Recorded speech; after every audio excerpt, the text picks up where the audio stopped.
Hey everybody, Chris Hatton with Contractors Success Formula.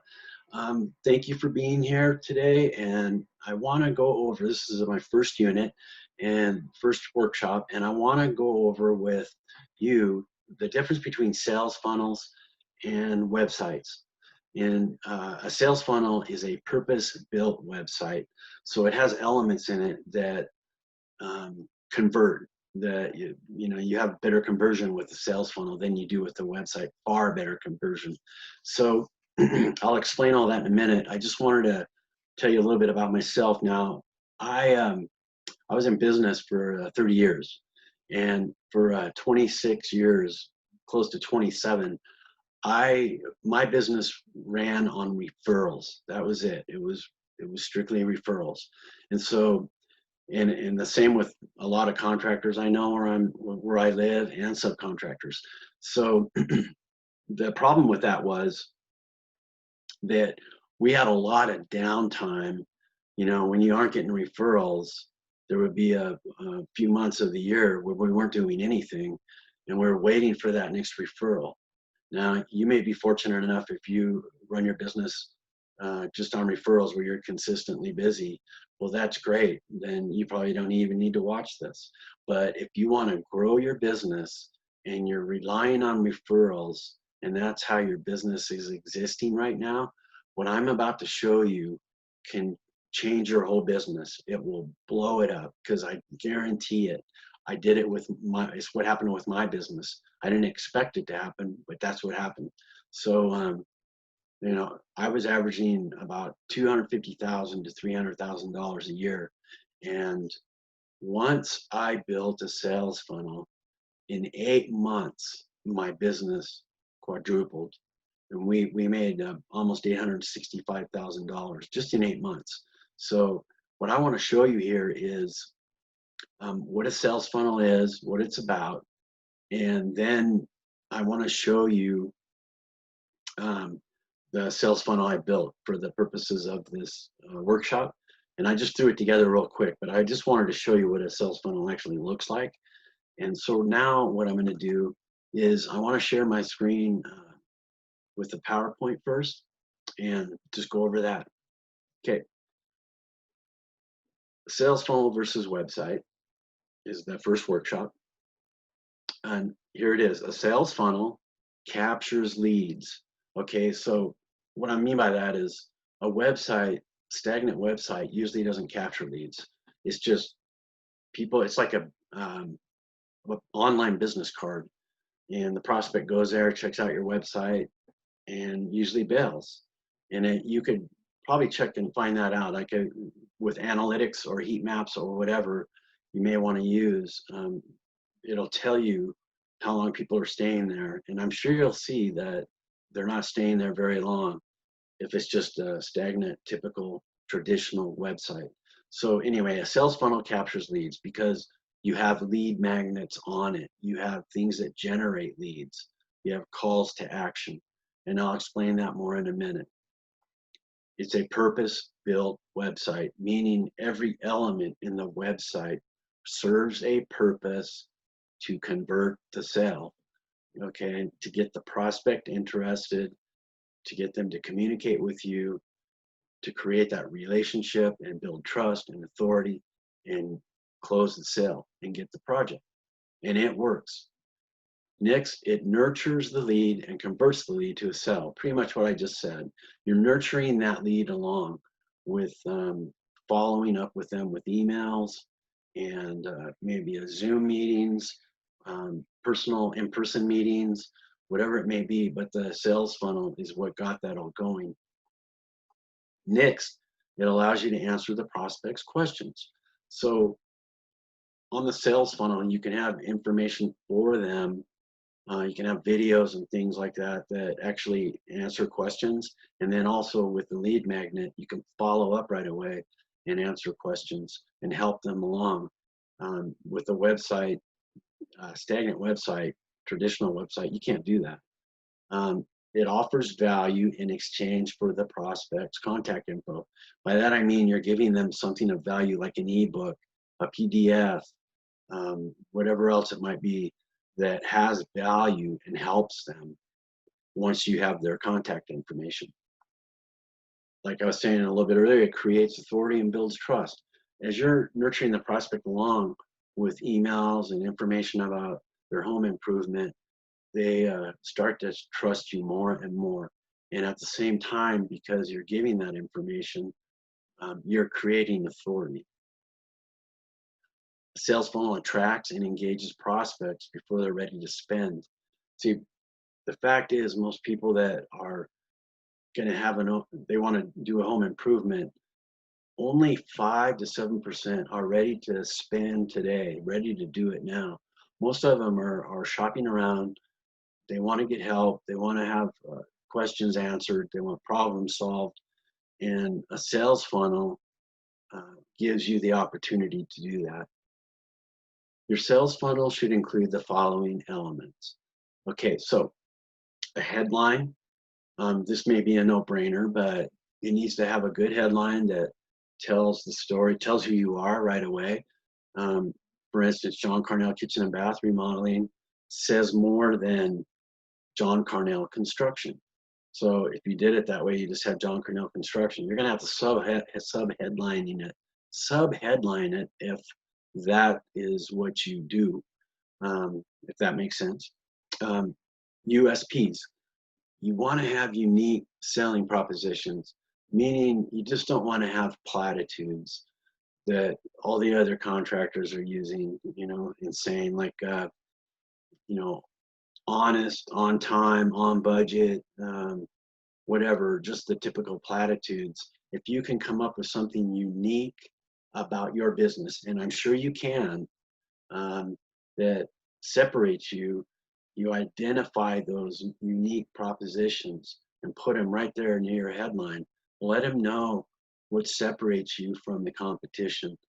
For instance, we had family owned and operated for 25 years, and our work was guaranteed for a lifetime. And there's a difference just on that note. There's a difference between a guarantee and a warranty. I'm sure you already know that. And there's also ways that you set up your guarantees and warranties if you're going to do something like that. We never had one problem with that guarantee, no liability at all. Next, you have a story, and it's really, you want to have a story about your business. It's not a long blown out story, just a story about your business, who you are, how you got started, just something brief that tells a story about you. And also you can have a story about your business through a testimonial, a video testimonial from a happy customer who tells the story about you and through their experience with you. But it's always good to have stories. Stories sell.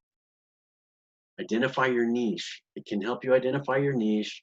And it's really, in my opinion, important to have a niche. For instance, if you're a contractor and 95% of your business or 90% of your business is kitchen and bath remodeling, then I highly recommend that you niche that, like identify it, let them know that's what you're doing, rather than just say so-and-so construction, change it to so-and-so kitchen and bath remodeling, because then it's going to make you look like the specialist that you are. And you'll actually get more business when you niche down. At least we did. Once I started saying Chris Hatton Kitchen and Bath Remodeling, our business actually grew versus saying Chris Hatton Construction. So it's just something to consider. I know some contractors don't want to do that. That's great. But if you have the opportunity to niche down because you are doing something that is like taking up most of your business, like you're mostly doing decks, and that's 90% of your business, niche down to that thing, so-and-so deck building and design or whatever. So the next thing is a sales funnel should have an article or 2 or 3 or a blog about things that are relative to what you're doing and to what the prospect wants done. And what's really good too is you can have a call to action or a lead magnet that connects to a series of articles, maybe 4 or 5 articles that are sent, one a day, through an email autoresponder.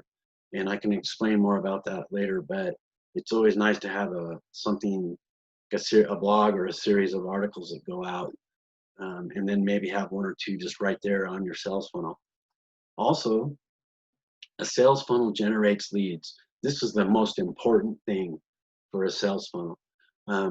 If you've got an ebook and you're offering the ebook and they click on it, click for the ebook on the lead magnet, they leave their information, their contact email, and maybe their phone number or whatever, and you send that ebook off to them. Now you're in contact with them. You know who they are, you're communicating with them, and you've started a relationship with the prospect that there's a real good chance will turn into a sale.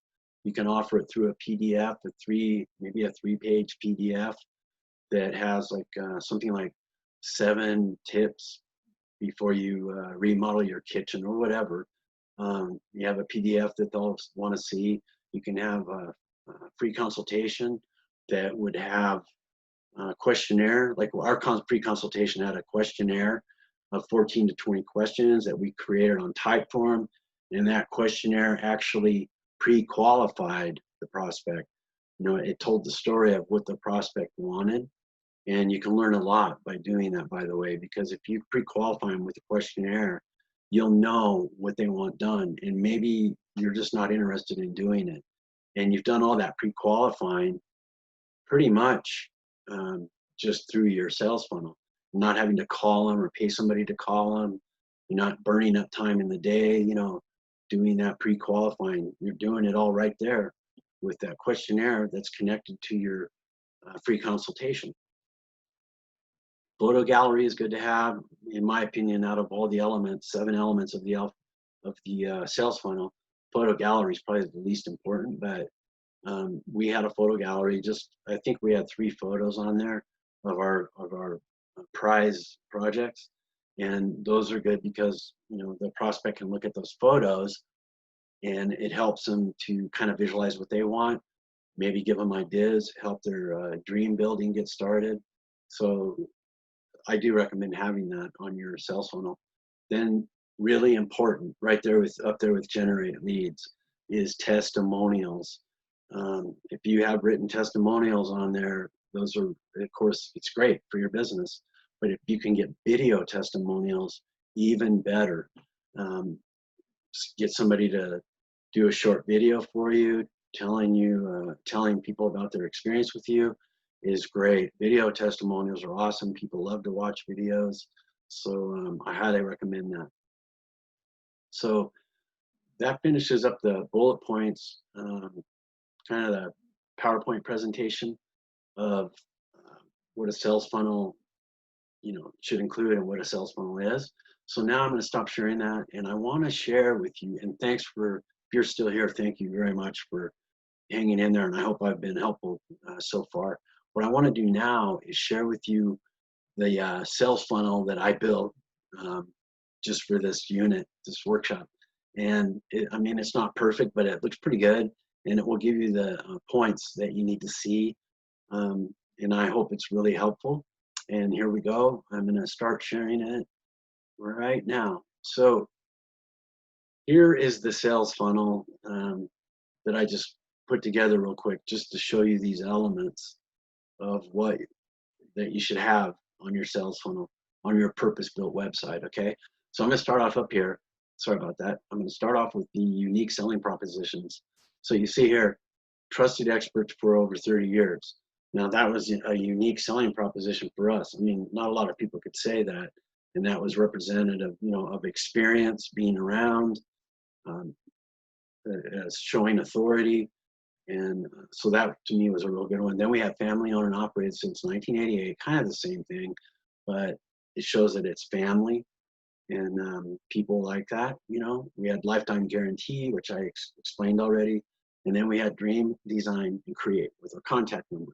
So those are unique selling propositions. So if you just sit down and think about what makes your business unique, and you have those unique selling propositions, they'll separate you from the competition, make you stand out so you're not using platitudes. And a headline, making kitchen and bath dreams come true. for over 25 years, tells you exactly what you're doing. And then, of course, how long you've been around is that, in our case, that was helpful. Now here is what I was talking about for your lead generation. This is the big deal for the sales funnel right here. You have this free consultation. They click here. They get that questionnaire. They fill it out, send it back to you. You follow up with maybe a Zoom meeting, some emails, in-person meeting, but you've kick-started it. You've broken the ice. You've got action going here. Here we have our story, just a brief story about us, who we are. And then over here, we have our video testimonials, and we have some written testimonial. Of course, I could have put more on there, but we have video testimonials from customers. And like I said, one of those video testimonials was actually a story about us. Not a complete story, but it did tell a story about us. Then we have here 2 more lead magnets. We've got a free ebook, Kitchen and Bath Designs 2020 by Max Hatton. Download your free ebook. Then we have over here another call to action. They click on this and they start receiving the newsletter or blog that we have. And so those are more couple examples of lead magnets. We have the gallery of recent projects. And what I did here is this was our last kitchen we remodeled. It was a lakefront remodel we did. And so I just plugged it in here for you. So here was the kitchen, the fireplace, living room remodel we did in the same home. And then a bedroom and a bathroom. So they look at these and they can get some ideas, and maybe even, oh, these people do great work. I'm going to hire them for sure. After everything else they've seen. So then here, lastly, I have awards. So, you display where you've received awards from, and of course that is going to really give you authority. And then also, if you're a member of a upstanding association in your area that caters to the contractors, for instance, we have this Contractors Association here. Well, they sent out a magazine every month with really high-end stuff in it, and so homeowners see this magazine everywhere, when they're in the store shopping or whatever, and they see you're a member of that association. Well, that's going to also establish authority for your business. Excuse me. And then over here, of course, you got your Facebook link, and if you have YouTube videos, you can have a few YouTube videos about tips about kitchen and baths or whatever. But if you have a YouTube link, you have it on there also. And all these things are the big elements of a sales funnel, which if you want to see business growth, you want to see your business grow, this will do it. I promise you, it really helps. So that's it for today. I'll go ahead and stop sharing. And thank you so much for watching this, and I hope it was helpful. I threw it together kind of quick. I might have rambled a little bit. I apologize if I did, but anyway, I hope it was helpful. And I'm going to have more tips for you, and more videos for you, a couple more workshops, and hopefully all this helps you. And I know it really helped us. So thank you for watching, and I will see you on the next video if you choose to watch it. Take care.